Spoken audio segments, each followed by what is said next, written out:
হযরত আল্লাহ মুফতি সাদিকুল ইসলাম সাহেব দামাত বরকাতুহুল আলিয়া ইমাম ও খতিব শাহীবাগ খানবাড়ি জামে মসজিদ সাভার ঢাকা। আমি হযরতকে তার মূল্যবান তকরীর পেশ করার জন্য সবিনয়ে অনুরোধ করছি। সোজা করে দেবে তো পাকা ভাই শুধু শুধু রিভাব দিয়ে দেন তখন বাড়ি থেকে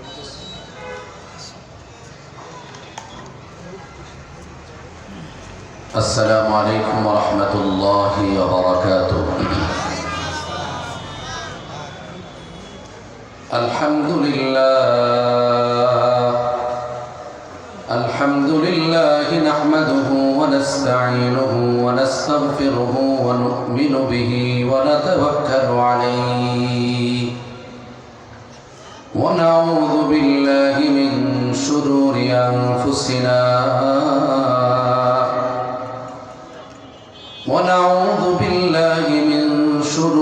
أنفسنا ومن سيئات أعمالنا من يهده الله فلا مضل له ومن يضلله فلا هادي له ونشهد أن لا إله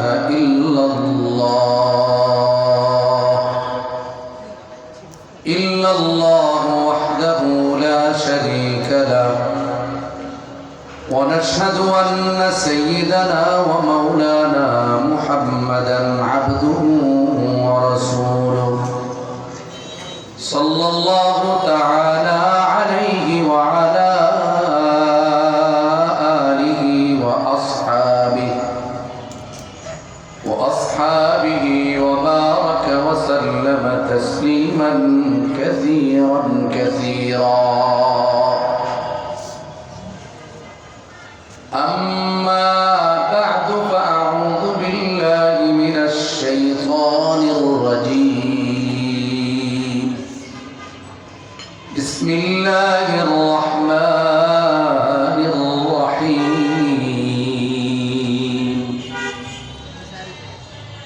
ومن تاب وآمن وعمل عملا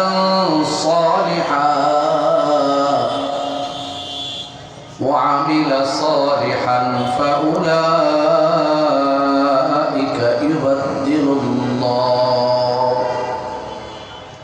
فأولئك يبدل الله سيئاتهم حسنات.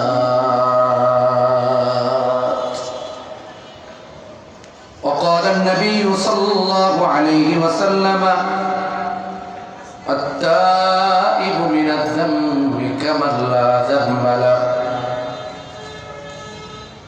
وقال تعالى في شان حبيبه صلى الله عليه وسلم إن الله وملائكته يصلون على النبي يا أيها الذين آمنوا صلوا عليه وسلموا تسليما.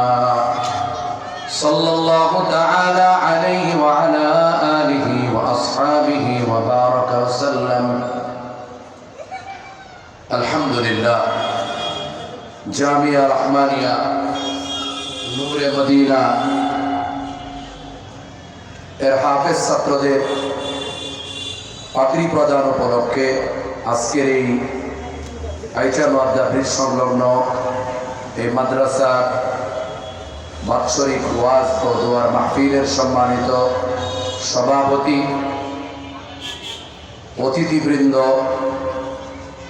উলামায়ে কেরাম,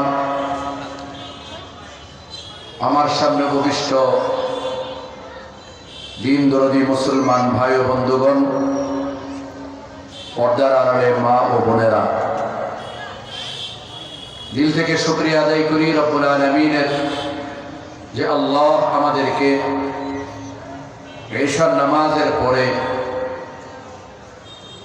এই জান্নাতের বাগানে আল্লাহ আমাদেরকে অনেকগুলো মানুষ থেকে নির্বাচন করে এই এলাকায় যথেষ্ট পরিমাণ মানুষ রয়েছে। যেহেতু আমরা এই এলাকায় অনেকদিন যাবৎ আপনাদের সাথেই আছি, মসজিদেও তো মাশাআল্লাহ শুক্রবারে খুব ঘন ঘন মসজিদের পরও আলহামদুলিল্লাহ মুসল্লি যথেষ্ট রয়েছে। এটা আল্লাহ পাকের শুকরিয়া।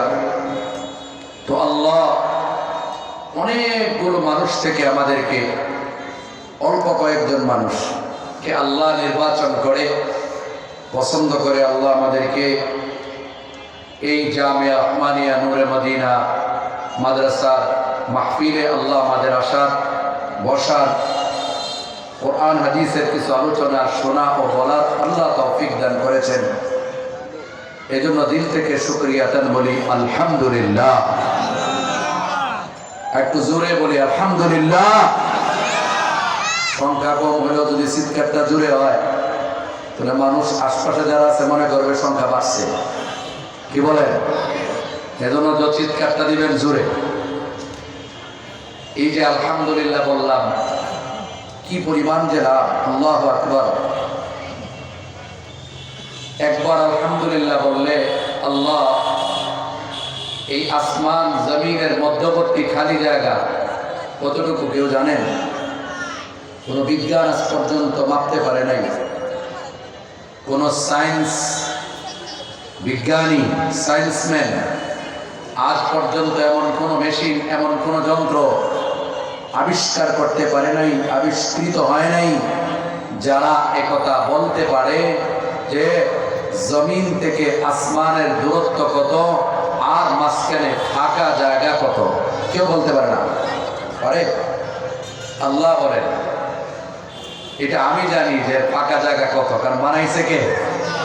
বলেন এটা আসমান বানাইছেন কে? যে যে জিনিস যে বানায় ওই জিনিসের আয়তন, ওই জিনিসের দৈর্ঘ্য প্রস্থ এটা উনি ভালো করে জানেন। কি ঠিক কিনা? যে যে জিনিসের ফ্যাক্টরির মালিক, ওই ফ্যাক্টরিতে গার্মেন্টসে কি তৈরি হয় বা কতগুলো তৈরি হয় এটা যিনি বানানেওয়ালা তিনিই বলতে পারেন। তো আল্লাহ যিনি এটার খালেক, যিনি আসমানের খালেক, আল্লাহ কত উঁচা করে আসমানকে বানাইছেন। আল্লাহু আকবার। আল্লাহ কোরআনে বলেন তারা কি দেখে না? আফালা ইয়ানজুরুনা ইলাল ইবলি কাইফা খুলিকাত ওয়া ইলাস সামাই কাইফা রুফিআত। তারা কি দেখে না উটকে আমি কেমন ভাবে বানাইছি? উট, ওদিকে সময় দেওয়া যাবে না, আমি ওদিকে যাব না আলোচনা, শুধু আসমানের ফাঁকা জায়গাটা বোঝাচ্ছি। এটা কেন বোঝাচ্ছি পরে বলতেছি। আল্লাহ বলেন, এরপরে আল্লাহ বলেন ইলাস সামাই কাইফা রুফিআত। তারা কি দেখে না আমি আসমানকে কত উঁচু করে বানাইছি? অর্থাৎ আল্লাহ তিনি নিজেই জানেন আসমান কত উঁচা। আজ পর্যন্ত কেউ এটা মাপতে পারে নাই আসমানের দূরত্ব কত। আল্লাহ রাসূল বলেন ইযা ক্বালা আল আবদু আলহামদুলিল্লাহ তামলাউ মা বাইনাস সামাই ওয়াল আরদ।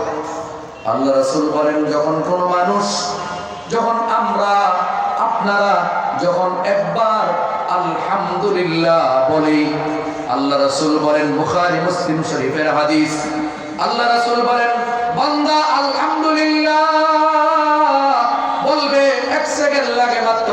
কয় সেকেন্ড? আলহামদুলিল্লাহ বলতে 1 সেকেন্ড লাগে। আল্লাহ রাসূল বলেন আলহামদুলিল্লাহ বলছে বান্দা, আল্লাহ রাব্বুল আলামিন আসমান আর জমিনের মাঝখানে ফাঁকা জায়গাটা আমার আপনার নামে আমল দিয়ে ভরপুর করে দেন। সুবহানাল্লাহ। আপনি চিন্তা করতে পারেন কি পরিমাণ নেক আমল লাগবে এই খালি জায়গাটা ভরতে। আল্লাহু আকবার। এবার চিন্তা করেন এই যে সুবহানাল্লাহ, কত হাদিস আছে সুবহানাল্লাহর ব্যাপারে। শুধুমাত্র সুবহানাল্লাহ নিয়ে আলোচনা করলে 1-2 ঘন্টা লেগে যাবে। একটু কথা বলে আমি যে আয়াত এবং হাদিস তেলাওয়াত করেছি, পুরো আয়াত আমি তেলাওয়াত করিনি। রাসূলুল্লাহ সাল্লাল্লাহু আলাইহি ওয়াসাল্লামের একটি হাদিসের অংশ তেলাওয়াত করেছি। আল্লাহ যদি তৌফিক দান করেন, অল্প সময় অনেক ওলামায়ে কেরাম আছেন, আমি তো আপনাদের পাশেই আছি, সব সময় আছি। আলোচনার জন্য নয়, আমাকে বলা হয়েছে তাই বসছি আপনাদের সামনে। তো দোস্ত, সুবহানাল্লাহ, এই যে আমরা বললাম, আল্লাহ রাসূল বলেন অনেকগুলো ফায়দার মধ্যে একটা ফায়দা হলো আল্লাহ রাসূল বলেন সুবহানাল্লাহ বলার সাথে সাথেই আমার আপনার আমলনামায় আল্লাহ রাব্বুল আলামিন আমার জন্য আপনার জন্য একটি গাছ জান্নাতের মধ্যে লাগায়া দেন। আপনি মনে করতে পারেন গাছ লাগাইলে কি হবে? আগে বুঝেন গাছটা কত বড়, কত বড় গাছ। এরকম গাছ যদি কেউ দেখে থাকেন, এরা আমারে বললেন, ওটা ফেসবুকে ছেড়ে দিলে ভাইরাল হয়ে যাবে। কিন্তু এত বড় গাছ আজ পর্যন্ত কেউ দেখেও নাই, ভাবতেও পারেন না। আল্লাহ রাসূল বলেন ইউরাসুলাহু গারাসা, একবার সুবহানাল্লাহ বললে আল্লাহ রাব্বুল আলামিন সুবহানাল্লাহ বলনেওয়ালার জন্য একটি গাছ বরাদ্দ করেন আর জান্নাতের মধ্যে একটা গাছ লাগায়া দেন, যে গাছটার আয়তন এত বড়, এত বড়, এত বড়। আল্লাহ রাসূল বলেন যদি একটি দ্রুতগামী ঘোড়া, একটি ঘোড়া দ্রুতগামী, দোস্ত এখন ঘোড়ার চল খুব কম, গ্রামগঞ্জে মাঝে মাঝে পাওয়া যায়, আছে না ঘোড়া? আগে এক সময় ঘোড়ার গাড়ি চলতো, ঘোড়ার দৌড় হইতো, কি বলেন, হইতো না? এখনো হয় বিভিন্ন জায়গায়। ঘোড়া খুব শক্তিশালী প্রাণী। আল্লাহ রাসূল বলেন একটি দ্রুতগামী ঘোড়া, সৌদি আরবে ঘোড়ার খুব মূল্য ছিল, ঘোড়ার খুব মূল্য ছিল ওই জামানায়। দোস্ত এখনো ঘোড়ার মূল্য আরবের কাছে আছে। আল্লাহ রাসূল বলেন একটা ঘোড়া যদি সে দৌড়ায় দ্রুত গতিতে, দৌড়াইলে 24 ঘন্টায় কি পরিমাণ দৌড়াইতে পারবে? অনুমান করেন, অনুমান। এবার এক সপ্তাহ দৌড়াইলে কি পরিমাণ জায়গা যাবে? এই ঘোড়াটাই যদি 1 মাস দৌড়ায় কি পরিমাণ যাইতে পারবে? এই ঘোড়াটাই যদি 1 বছর দৌড়ায় তাহলে কি পরিমাণ যাইবে? এই ঘোড়াটাই যদি 100 বছর দৌড়ায় তাহলে কি পরিমাণ যাবে? এই ঘোড়াটা যদি 500 বছর পর্যন্ত দৌড়াইতে থাকে কি পরিমাণ জায়গা যাবে? আল্লাহ রাসূল বলেন ওই যে সুবহানাল্লাহ বললে ওয়ালা ওই ব্যক্তির আমল, ওই ব্যক্তির জন্য আল্লাহ রাব্বুল আলামিন যে গাছটা লাগাবেন ওই গাছের ছায়াটা ওই দ্রুতগামী ঘোড়াটা 500 বছর দৌড়াইয়াও ওই ছায়াটা শেষ করতে পারবে না। আল্লাহু আকবার। চিন্তা করেন আমাদের খালেক কত বড়, আমাদের বানানে ওয়ালা কত বড়।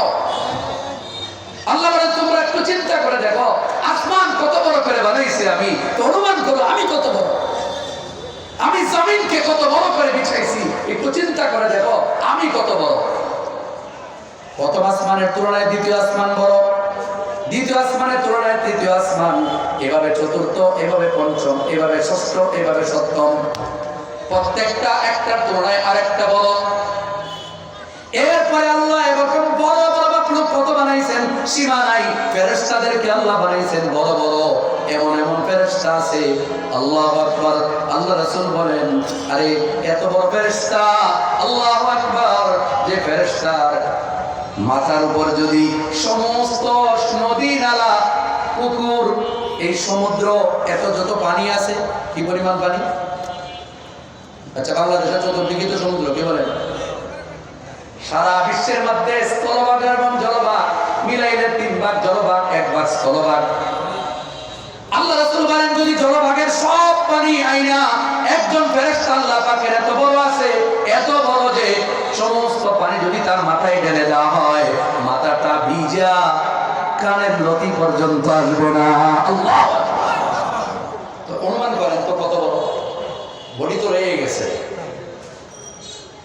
এবার আসেন, এজন্য দোস্ত সুবহানাল্লাহ, আলহামদুলিল্লাহ, আল্লাহু আকবার, এই শব্দগুলোর পাওয়ার আছে, পাওয়ার আছে। এগুলো যখন পড়তে বলা হয় পড়বেন তো, পড়বেন তো। আল্লাহ আমাদের কবুল করুন, সবাই বলেন আমিন। আমি আপনাদের সামনে যে আয়াত তেলাওয়াত করছি আল্লাহ বলেন যে দুনিয়াতে তোমরা ভুলে যাইবা, বড় ধরনের গুনাহ করবা, তোমরা যে ভুলে যাইবা, ভুলে যাওয়াটাই স্বাভাবিক, ভুল তোমরা করবাই, কিন্তু ভুল করার পরে তোমরা বিচলিত হইও না, পথ হারায় ফেলো না।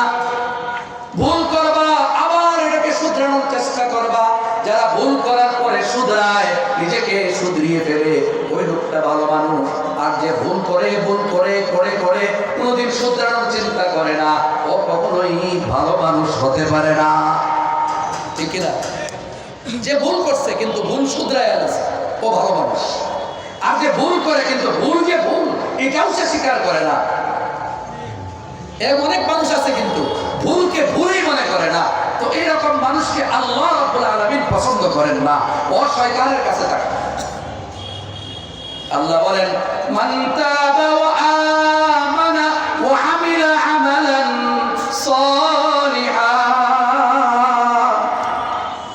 আল্লাহ রাব্বুল আলামিন বলেন যে বান্দাদের মধ্যে যারা গুনাহ করার পরে তওবা করে, গুনাহ করার পরে ফিরে আসে যে আল্লাহ আমি ভুল করছি, কি বলে? আল্লাহ আমি ভুল করছি, আল্লাহ বড় খুশি হয়ে যান। দোস্ত, আমরা যদি একটু পিছনে চলে যাই, এই আয়াতটাকে বোঝানোর জন্য, আলোচনাটাকে একটু সাজানোর জন্য আমরা কোরআনে কারীমের সূরা বাকারার একবারে শুরু অংশে চলে যাই। আল্লাহ যখন আমাদের আব্বাজানকে বানাইবেন, আমাদের আব্বাজান আদম আলাইহিস সালাম, ছিলেন না সবাই? আচ্ছা, আমার মূল পরিচয় কি? আদমের সন্তান না আমরা? আরে এখন না মনে করেন বংশ ভিন্ন হয়ে গেছে, আপনি খান বংশ, আরেকজন মোল্লা, আরেকজন কি শেখ, আরেকজন অমুক, আরেকজন তমুক, আরেকজন কুরাইশ, আরেকজন এই, হ্যাঁ। কিন্তু মৌলিক অর্থে আর যে বংশের হোক না কেন, সব শেষের পরিচয় আমি আপনি আদমের সন্তান, ঠিক কিনা? সব শেষে এটাই। এবার আসেন, আল্লাহ যখন আমাদের আদম আলাইহিস সালামকে বানাইবেন, আদম আলাইহিস সালামকে বানানোর আগে আল্লাহ জিবরাইল আলাইহিস সালামকে দুনিয়াতে প্রেরণ করছেন। জিবরাইল, যাও দুনিয়া থেকে মাটি নিয়ে আসো, মাটি আমি আমার খলিফা বানাবো, আমার প্রতিনিধি বানাবো, খলিফা বানাবো, আমার হাত দিয়ে বানাবো, মাটি নিয়ে আসো, মাটি।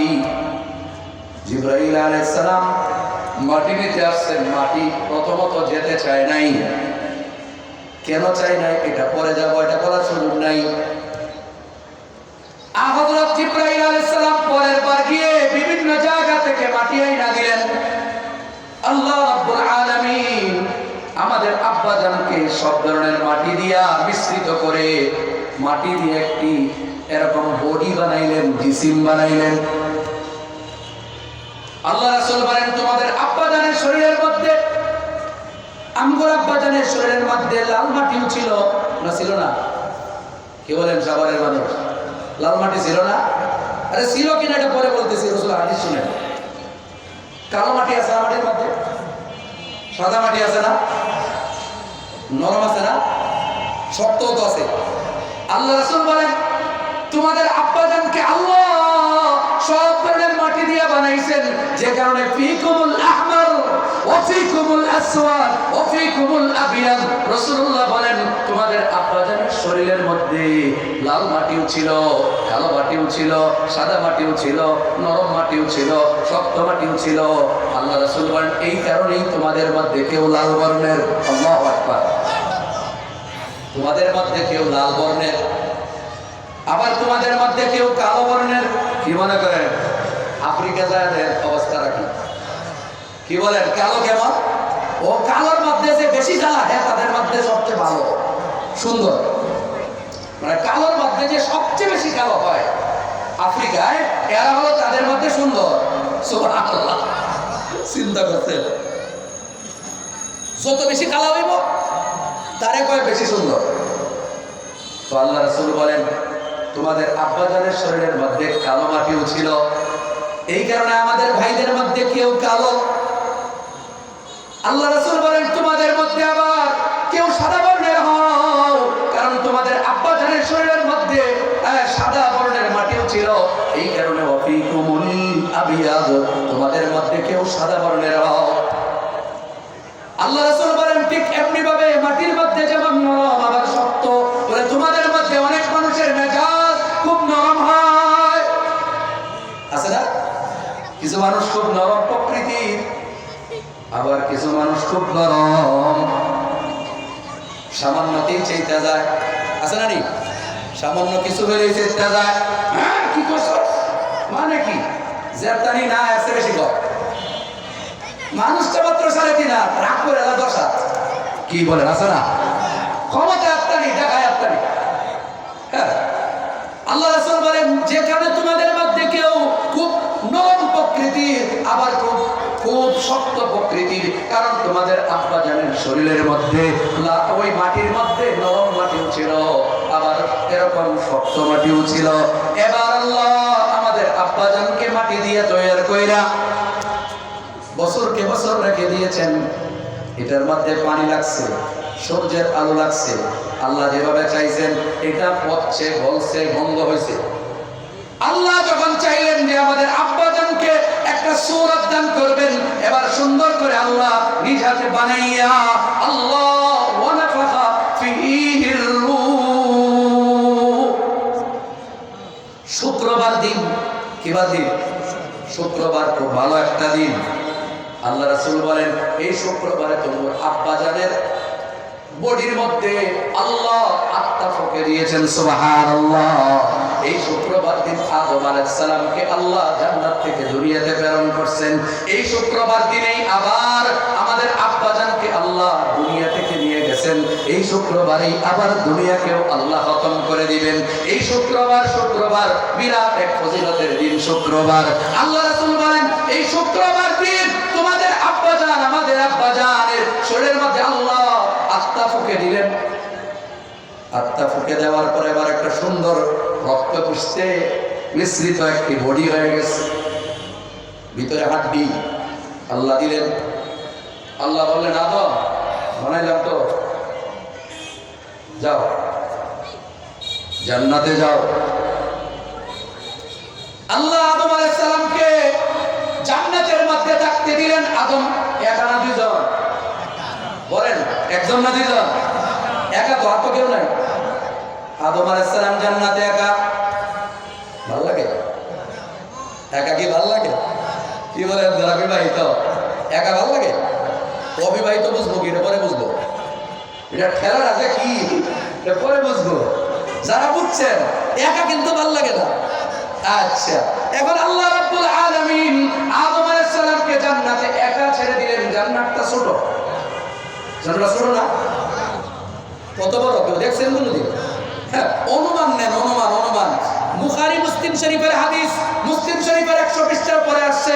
আল্লাহ রাসূল বলেন সর্বশেষ যে জাহান্নামীকে আল্লাহ ওই জান্নাত থেকে তুলিয়া জান্নাতের পানি দিয়ে দৌত করাবেন, এরপরে সর্বশেষ যে ব্যক্তিটাকে জান্নাত দান করবেন, সর্বশেষ ব্যক্তি আল্লাহ রাসূল বলেন ওই ব্যক্তিকে আল্লাহ বলবেন যাও জান্নাতে যাও।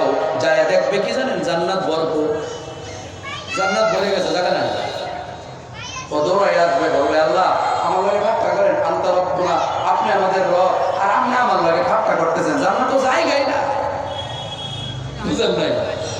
ও বলবে বুখারী হাদিস বানাবো না, বলে যে আপনি কি আমার লাগে ঠাট্টা করেন, আনতা রব্বুল আলামিন, আর আপনি আমার সাথে আস্তাহজিউনি, হ্যাঁ আস্তাহজিউনি, আপনি আমার সাথে ঠাট্টা করতেছেন।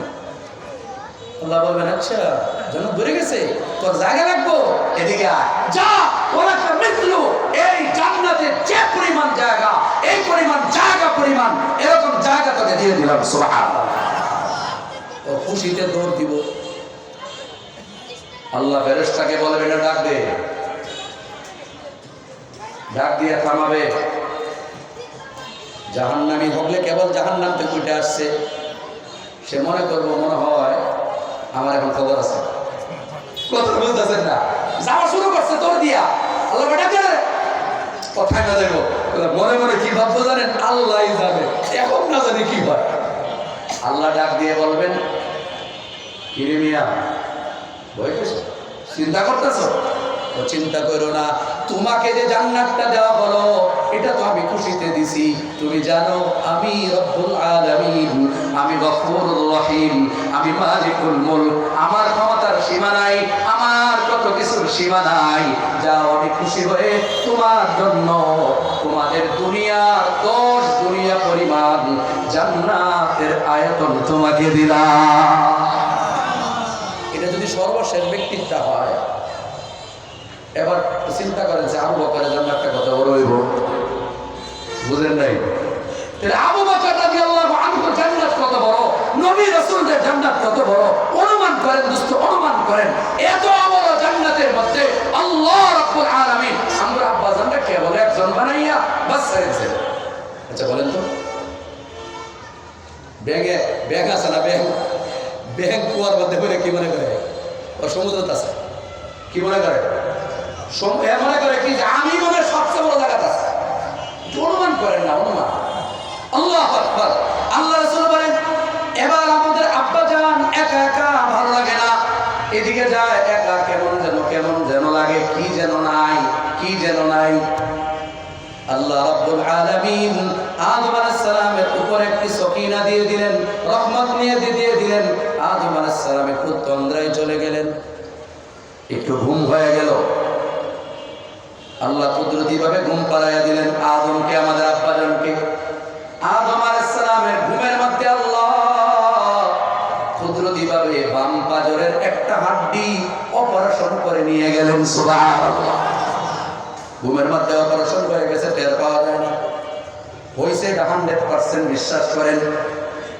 কোরআনে হাদিসে আসছে, এটাই আমাদের আকীদা, বিশ্বাস। আমাদের বাম পাজরের একটা হাড্ডি কম আছে, আপনি বই না দেখেন না।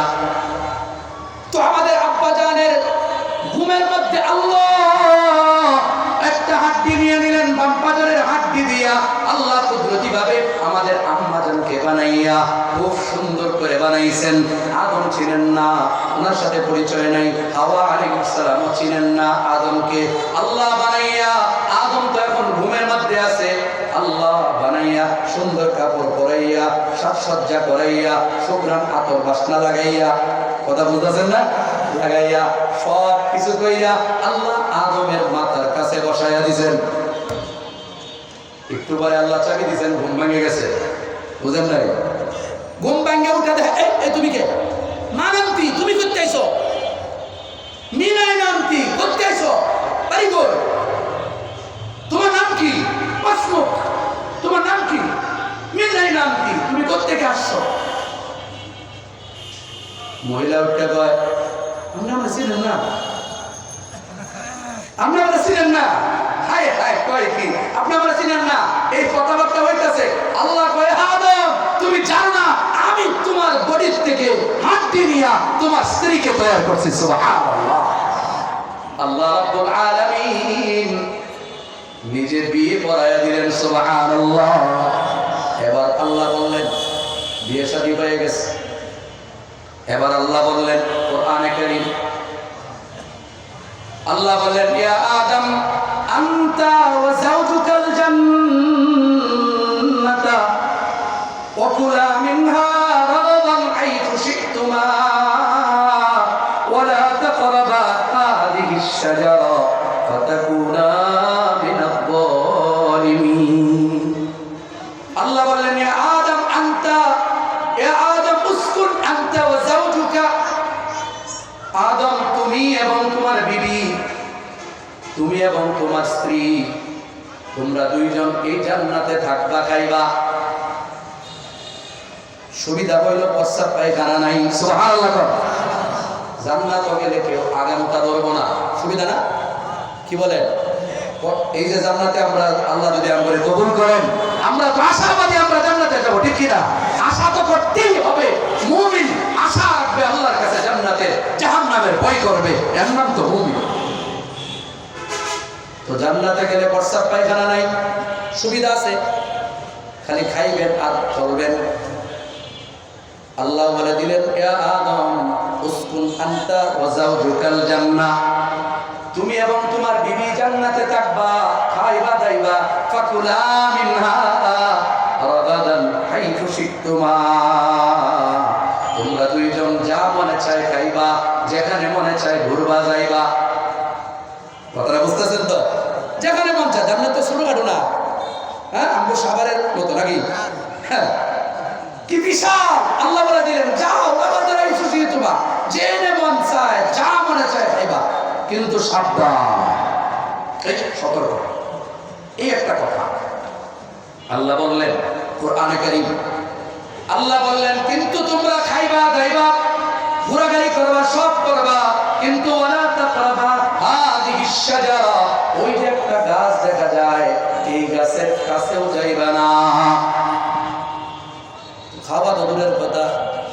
ওই গাছের ফল খাওয়া নিষেধ নাকি গাছে যাওয়াই নিষেধ? বলেন, আমার কথা বুঝতেছেন তো? আমি তো আপনাদের মানুষই কথা কইতেছি আর কি, আলাপ করতেছি না। ওয়াজ করছেন না কেন? তো আল্লাহ কি বললেন? নিষেধ করলেন গাছের কাছেও যাওয়া যাবে না। তাহলে ফল খাওয়া যাবে? কাছেই যাওয়া নিষেধ, তো ফল তো পরে। আল্লাহ বললেন ওয়ালা তাকরাবা হাদিহিশ শাজারা, এই গাছের কাছেও যাইবা না। এবার আল্লাহ রাব্বুল আলামিন তাদেরকে ছেড়ে দিলেন, তারা জান্নাতে আছে, তারা ঘুরতেছে, সব কিছু করে, কিন্তু এর আগে তো ঘটনা ঘটে গেছে, ঘটে রইছে। ওই যে আল্লাহ আদমকে বানাইয়া সমস্ত ফেরেশতাদেরকে জমা কইরা আল্লাহ বলেছিলেন আদমকে সিজদা করো, উসজুদু লি আদম। আদমকে বড় করার জন্য, আদমের যোগ্যতা সবচেয়ে বেশি, এটা প্রমাণ করার জন্য আল্লাহ সমস্ত ফেরেশতাদেরকে জমা করে আল্লাহ বলেছিলেন যে ও ফেরেশতারা, তোমরা এবার আমার আদমকে সিজদা করো, সম্মানের সিজদা করো। সবাই সিজদা করেছিল, কিন্তু আমগোর একজন পরিচিত আছে, চিনেন? ও চিনেন? আচ্ছা, ওই আমগোর পরিচিত ওই লোকটা ওই না, আমি সিজদা করব না। فسجدوا إلا إبليس أبى واستكبر وكان من الكافرين। فسجدوا, সব ফেরেশতারা সিজদা করেছে, কিন্তু আবা ওয়াস্তাকবার ইল্লা ইবলিস, ইবলিস বলে আমি পারবো না। সে যুক্তিও দেখাইছে, ওদিকে আর যাব না।